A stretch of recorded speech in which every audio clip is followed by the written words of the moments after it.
we're going to go to Ukraine. And the Prime Minister has been back in Ukraine this week for the third time since the conflict started. On Wednesday, he was greeted by President Zelensky in Kyiv for Ukraine's Independence Day. The visit comes in the final weeks of the Prime Minister's time in office and has been seen as an opportunity to cement his legacy standing up to Russia. Well, I'm very delighted to say now that joining me is the former President of Ukraine, Petro Poroshenko. Thank you so much for joining us today, Mr. Poroshenko.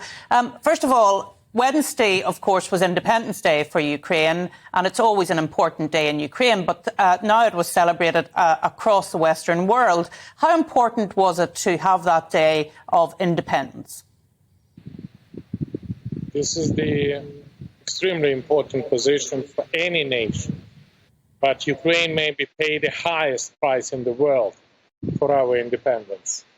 And we moving ahead and protecting not only our sovereignty, but not only our territorial integrity, but also the freedom and democracy. But for being absolutely clear, this is the war not only against Ukraine. This is the war against the whole Western world, against the whole Western values. And I very much appreciate the unique transatlantic unity which our partners demonstrate. And first of all, I want to thank and recognize the great leadership of your Prime Minister, Boris Johnson, of the US President, Joe Biden. I can call them as my real friend and real friend of Ukraine. And with that situation, I think that we definitely demonstrate the great surprise for Putin and great surprise for the world by stopping the Russian troops, by changing game, and by returning back Putin to the Russia from Ukraine and so on. And Mr. Poroshenko, as you well know, the Prime Minister will only be the Prime Minister for another week and a half, and then there'll be a new Prime Minister in place. Are you concerned about that commitment to Ukraine, or are you content that whoever becomes Prime Minister of the United Kingdom will continue with that very strong support for the position of Ukraine as an independent nation?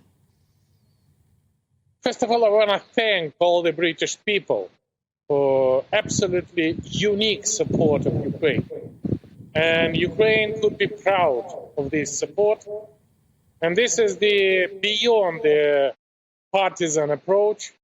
And with this situation, I think that the significant role in our future victory playing United Kingdom.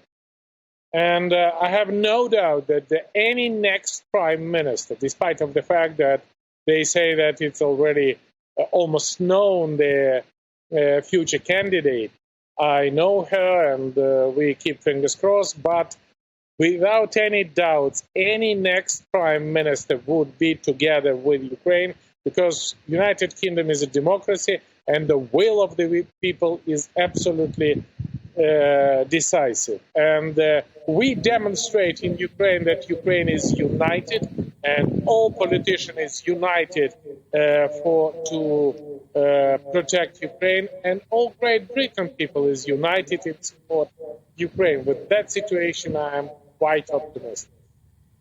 And Mr. Poroshenko, obviously we're facing into winter now. That brings its own challenges for everything that's happening in your country. Back here, we're facing an energy crisis, a cost of living crisis.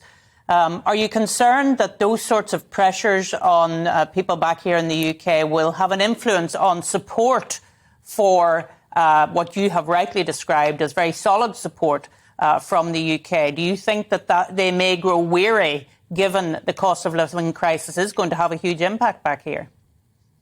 Definitely, the energy crisis is important, but because of the fact that Putin using the energy as a weapon against the whole free world. Financial crisis is important, but because Putin using economy against the all free world. But please consider the participation in protecting world from the Putin's aggression. This is the top priority, and the real danger in the world is the Putinism. And that's why we need to deputinize Europe, to deputinize Russia, to save the world. And please consider that this is the fact that you not assist in Ukraine, but you investing in your own security. And I think that the British people are among the best in the world who understand and deliver this information to all other member states, because if we do not stop Putin in Ukraine, we need to stop him in Poland, in Baltic states, who knows, maybe tomorrow in Alaska. Please help us to save the world. Help us to help you. Well, I must say we're much obliged for you coming on this afternoon, and thank you so much for joining us live from Kiev and for your clarity in your answers as well. Thank you so much.